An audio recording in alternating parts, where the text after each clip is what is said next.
cruise ship collision after delivery ceremony. Brand new cruise ship Spirit of Discovery, delivered to Saga Cruises by builder Meyer Werft, on June 24, yet to be officially christened, collided with bollards at Great Sea Lock while leaving Emden late at night June 24, hours after official delivery procedure.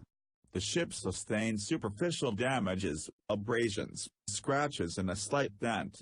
Bollards were seriously damaged. The ship left Emden and was brought to anchor off Helgoland, though she was set to sail to Eemshaven, according to schedule. She's to start her maiden voyage on July 10.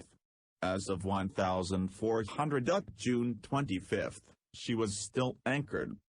Cruise ship Spirit of Discovery, IMO 9,802,683, GT 56,850, built 2019, flag UK, capacity 999 passengers, operator Saga Cruises.